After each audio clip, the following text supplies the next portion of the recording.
Assalamualaikum warahmatullahi wabarakatuh. Yang terhormat Bapak Ibu dosen penguji, perkenalkan nama saya Nurul Fitri SPD, Guru Pendidikan Agama Islam di UPT SMP Negeri 1 Atap Kalukuang, Kecamatan Kepulauan Tanah Keke, Kabupaten Takalar, sekaligus mahasiswa PPG dalam jabatan batch 4 di LPTK UIN Alauddin Makassar dengan nomor induk mahasiswa 210125101007. Pada hari ini, Kamis 8 Januari tahun 2026, saya akan melaksanakan praktik pembelajaran uji kinerja pada kelas 7 SMP dengan materi memahami ketentuan sholat dengan menggunakan model pembelajaran PBL. Selamat menyaksikan. Wassalamualaikum warahmatullahi wabarakatuh.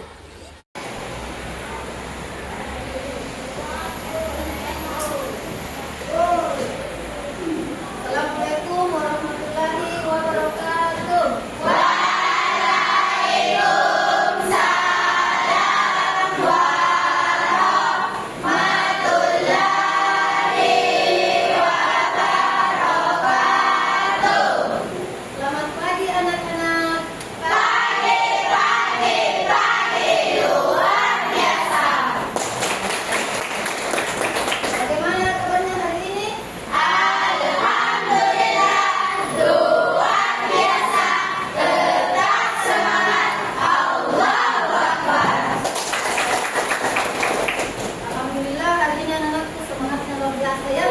Jadi sebelum memulai pembelajaran, alangkah baiknya kalau kita membaca doa belajar terlebih dahulu. Anak kita kelasnya nak? Saya Bu. Ya, siapa dulu? Siap, saya. Beri salam kepada Ibu Guru.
Muhammad Haidir, Muhammad Rizkan, Ramadhani, mana Ramadhani? Kalila, Muhammad Aslan, Krishna, Suci Handayanti, Suci Ramadhani, Syafani Patricia, Adelia Sapitri, Aprian, Sakit ada teman sakit. Jadi kita doakan teman-teman yang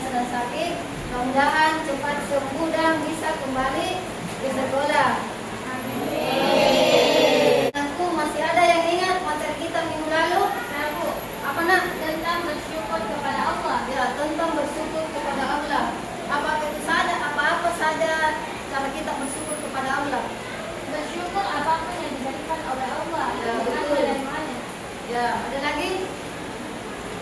Jadi segala sesuatu yang Allah berikan kita harus selalu mensyukurinya. Seperti sekarang ini, alhamdulillah kita pada hari ini masih diberikan kesehatan dan kesempatan untuk berkumpul di kelas ini, di tempat ini. Jadi kita harus syukuri itu semua ya. Ya. Jadi kemudian materi kita pada hari ini yaitu tentang ketentuan sholat.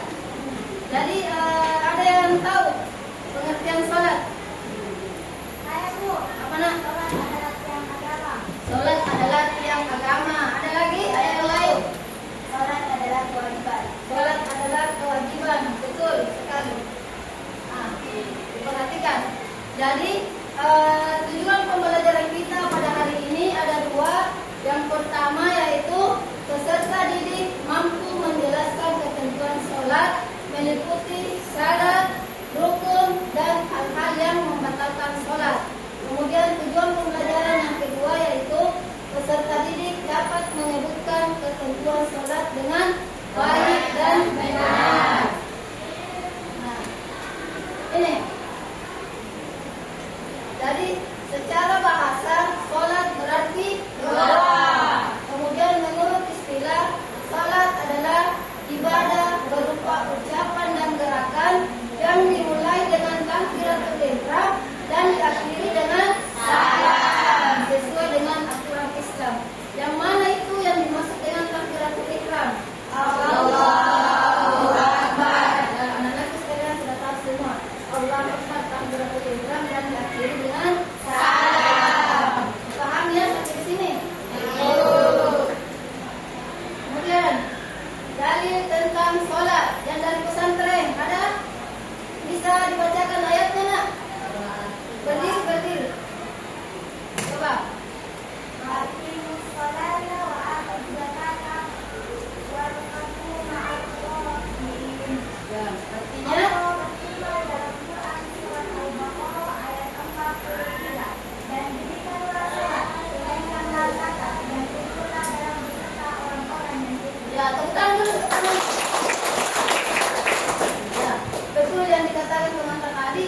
Jadi Allah betul-betul menegaskan dalam Al-Quran, dirikanlah sholat dan tunaikanlah zakat dan rukunlah beserta dengan orang-orang yang rukun. Jelas-jelas sholat adalah wajib kita laksanakan, perintah dari Allah. Ini, jadi yang namanya wajib berarti kita harus melaksanakannya. Jika kita kerjakan mendapat pahala, jika ditinggalkan mendapat dosa. Itu yang namanya wajib. Kalau beda dengan sunnah, kalau sunnah dikerjakan mendapat pahala, tidak dikerjakan tidak pahala, tidak berdosa. Jadi kita harus ketahui bahwa sholat adalah wajib kita laksanakan. Ya. Selanjutnya, coba diperhatikan semuanya, hukum dan kedudukan sholat. Jadi sholat wajib dilaksanakan oleh setiap muslim yang sudah balik dan berakal.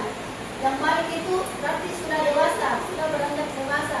Seperti kita sekarang ini, bagi perempuan yang sudah mengalami, mohon maaf ya, menstruasi atau haid, itu berarti dia sudah wajib melaksanakan sholat. Kemudian, sholat menjadi dasar utama dalam kehidupan beragama. Sholat adalah amalan pertama yang akan diperiksa pada hari kiamat. Jadi, kalau kita meninggal, yang paling pertama yang akan ditanyakan di alam kubur yaitu adalah sholat. Sholat karena selama kita hidup di dunia, apakah kita melaksanakan kewajiban tak? Bukan mobil mewah tak, bukan mata yang bertingkat, bukan uang banyak kali, tetapi sholat tak.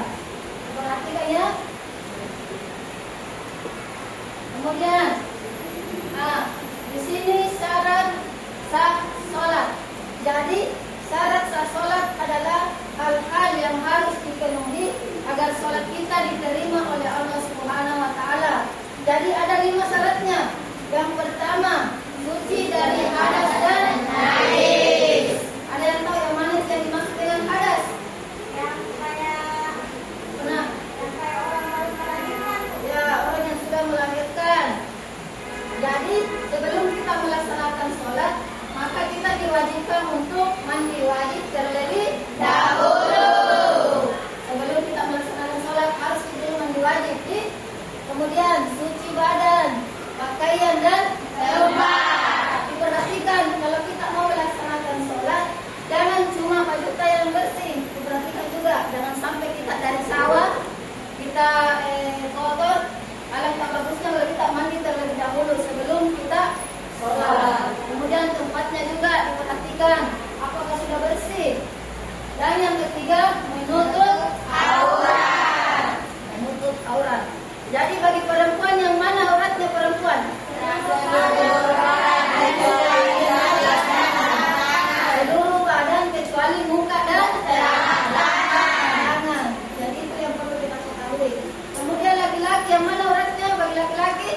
sholat, mau melaksanakan sholat, bagi laki-laki memakai jubah kalau ada jubahnya, ataupun memakai sarung, berpakaian yang sopan.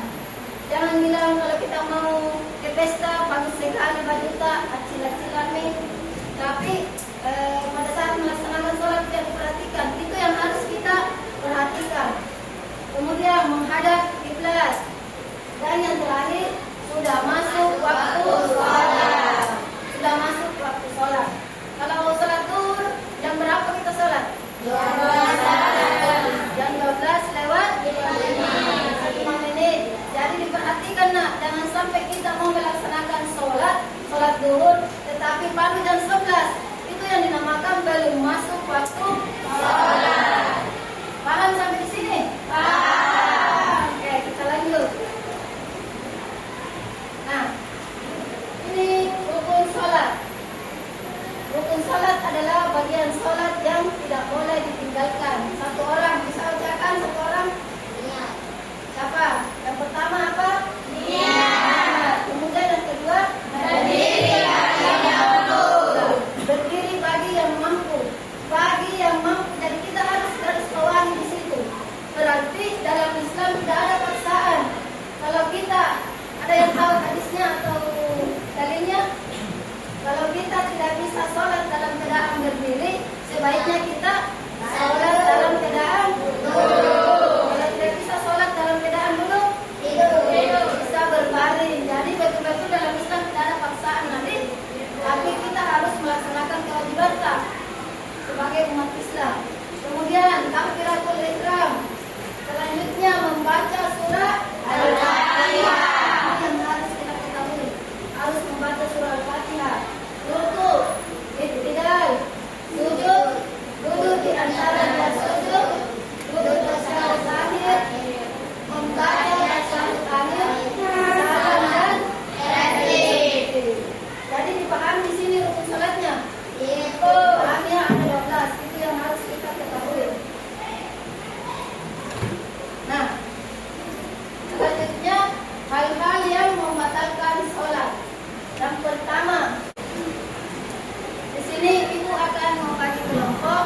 Silahkan semua berdiri berdasarkan dengan kelompoknya masing-masing. Ibu kasih waktu 3 menit. Ya, dimulai nak.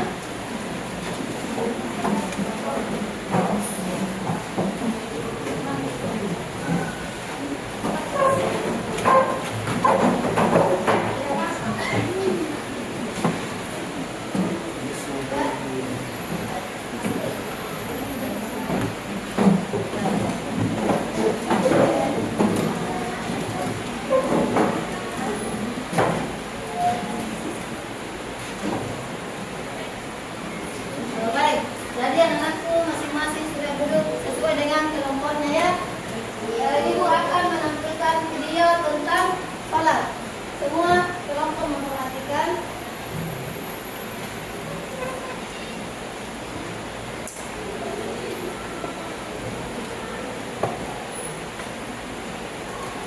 Keutamaan sholat 5 waktu. Sholat 5 waktu punya keutamaan yang begitu besar. Berikut adalah dalil-dalil yang sahih yang menjelaskan keutamaan sholat 5 waktu. Pertama, sholat adalah sebaik-baik amalan setelah 2 kalimat syahadat. Dari Abdullah bin Mas'ud radhiyallahu ta'ala dia berkata, aku pernah bertanya kepada Rasulullah SAW, amalan apakah yang paling afdal? Jawab beliau, sholat pada waktunya. Lalu aku bertanya lagi, terus apa? Berbakti kepada orang tua. Jawab Nabi SAW. Lalu apa lagi? Aku bertanya kembali, jihad di jalan Allah. Jawab beliau. Yang kedua, salat 5 waktu mencuci dosa. Dari Abu Hurairah radhiyallahu ta'ala dia berkata bahwa Rasulullah SAW bersabda yang artinya, tahukah kalian seandainya ada sebuah sungai di dekat pintu salah seorang di antara kalian, lalu ia mandi dari air sungai itu setiap hari 5 kali, apakah akan tersisa kotorannya walau sedikit? Para sahabat menjawab, tidak akan tersisa sedikit pun kotorannya. Beliau berkata, maka begitulah perumpamaan salat 5 waktu, dengannya Allah menghapuskan dosa. Ketiga, salat 5 waktu menghapuskan dosa. Dari Abu Hurairah radhiyallahu ta'ala anhu, Rasulullah SAW bersabda yang artinya, di antara salat 5 waktu di antara Jumat yang satu dengan Jumat lainnya, di antara Ramadan yang satu dengan Ramadan lainnya, itu akan menghapuskan dosa di antara keduanya selama seseorang menjauhi dosa-dosa besar. Keempat, sholat adalah cahaya di dunia dan di akhirat. Nabi SAW bersabda, yang artinya, berilah kamu Yang anak-anakku bisa simpulkan. Satu orang. Saya menyimpulkan adalah bahwa memperbanyak zikir dalam doa bisa menghapus dosa. Mana? Kesimpulannya? Bisa? Apa lagi? Ya, di situ. Nah, duduk, silakan duduk. Kelompok lain, siapa lagi yang bisa menyebutkan poin-poin penting pada saat ibu menampilkan video tersebut?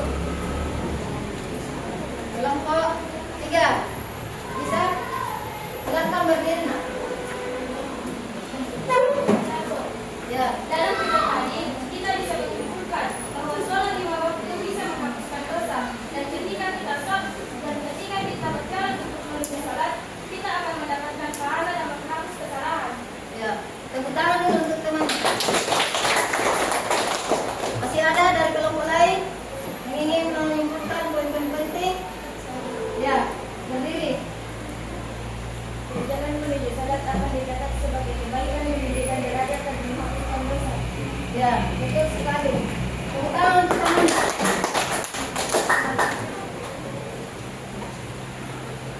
Baik. Jadi ibu akan membagikan KKBD dari setiap kelompok.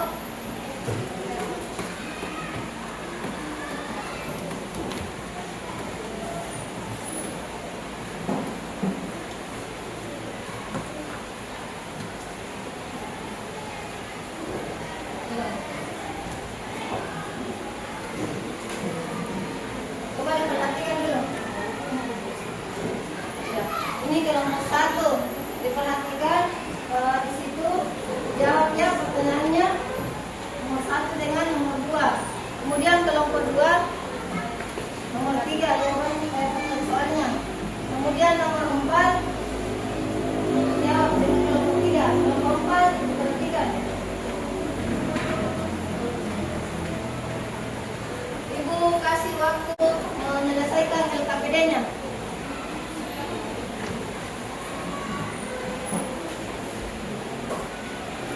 Ya, silakan bekerja. Berdiskusi.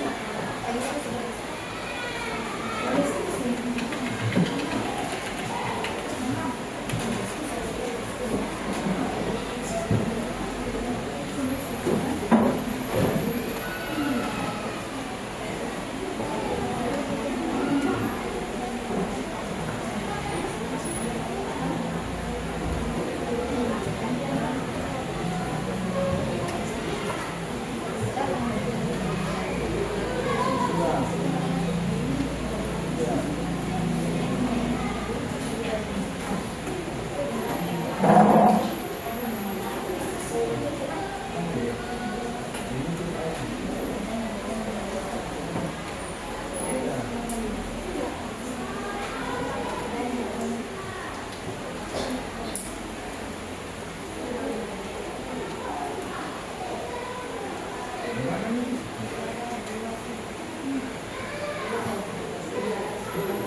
sholat menurut bahasa dan istilah.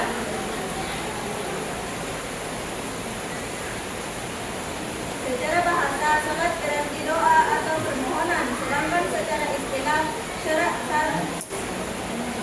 salat adalah ibadah berupa ucapan dan perbuatan tertentu. Diawali dengan takbiratul ihram dan diakhiri dengan salam sertai syarat-syarat dan rukun yang khusus. Soal kedua akan dibacakan oleh Haidir dan Ilham. Sebutkan dan jelaskan syarat wajib adalah tiga hal utama itu Islam baik puasa dan terangkan orang yang salah satunya tidak diulangi.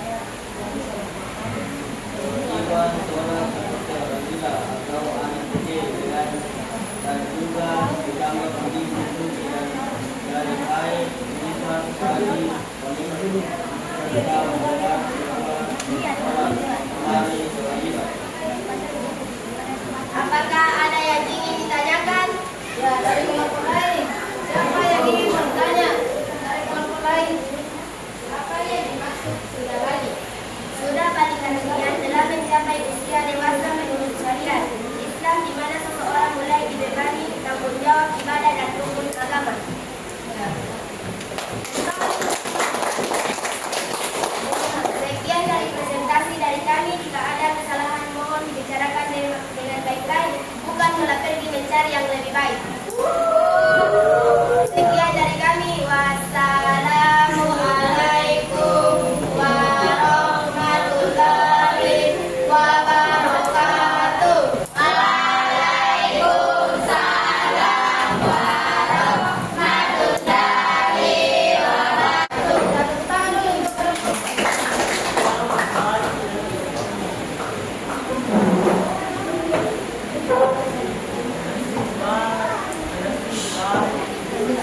Ya, jadi anak-anak tadi sudah masing-masing kelompok sudah mempresentasikan berdasarkan apa yang ada di KPD-nya.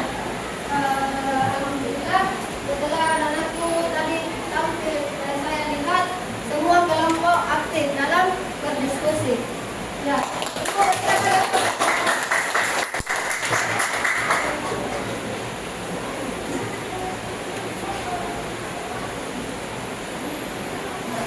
sampai di sini dari materi kita tentang sholat.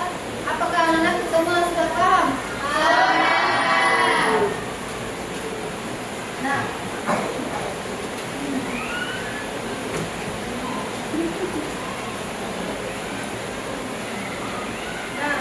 begini. Apa hal baru dari kelompok satu dulu? Apa hal baru yang kalian dapatkan hari ini terkait materi tentang sholat? Apa nak? Coba perwakilan dari kelompok satu. Apa hal baru yang kamu dapatkan dari materi tentang sholat tersebut?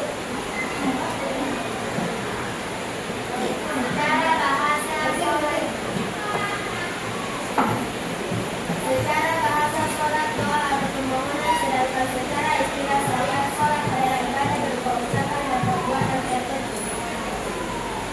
Oke. Kemudian kelompok dua. Apa hal baru yang kalian dapatkan dari materi tentang sholat? Kalian tahu?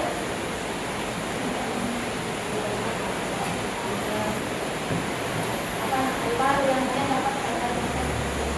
Kami jadi tahu bahwa dekat dengan Allah. Lagi, kanan dulu. Kemudian kelompok tiga. Coba perwakilan dari kelompoknya. Apa begitu? Hal baru yang kita dapatkan saat ini adalah kita bisa tahu semua keutamaan sholat tentang sholat dan semua manfaat yang kita dapatkan dalam sholat. Kelompok empat. Apa hal baru yang kalian dapatkan dari materi tersebut? Kami dapat mengetahui bahwa hal baru yang membatalkan sholat.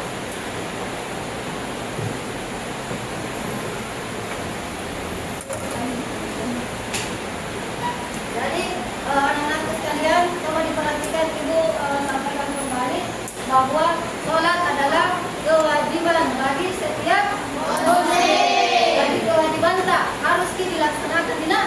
Jadi mulai sekarang ibu tidak mau tahu lagi, jangan sampai masih ada yang bolong-bolong sholatnya. Tidak boleh lagi ada yang bolong-bolong sholatnya kecuali bagi perempuan yang halangan. Kalau laki-laki tidak ada halangan jadi ya, jangankan sehat, sakit pun kita dianjurkan, diwajibkan untuk melaksanakan sholat. Kalau tidak bisa berdiri, bisa dalam keadaan kalau tidak bisa duduk, bisa dalam keadaan jadi wajib tidak harus dilaksanakan ini. Paham ya? Kemudian sholat adalah tiang agama, betul yang dikatakan dari temannya, tiang agama. Ibarat rumah, kalau tidak ada fondasinya akan berdiri tidak? Iya. Begitupun dengan sholat juga harus harus dilaksanakan sholat, karena itu kewajiban kita. Dan yang paling pertama ditanyakan yang syukur adalah sholat. Ada yang tahu lagunya Sepotong Kayu? Walaupun hidup 1000 tahun kalau tak sembahyang, apa gunanya? Walaupun hidup 1000 tahun kalau tak sembahyang, apa gunanya? Jadi itu ya, jangankan di ayat, di lagu pun ada. Walaupun hidup 1000 tahun kalau kita tidak sholat, itu tidak ada gunanya. Baik, jadi kesimpulannya hari ini yaitu mari jadikan sholat sebagai pedoman hidup kita sehari-hari. Kemudian dengan melaksanakan sholat itu bisa membuat kita lebih disiplin lagi. Kemudian hati kita menjadi tenang, kita akan terhindar dari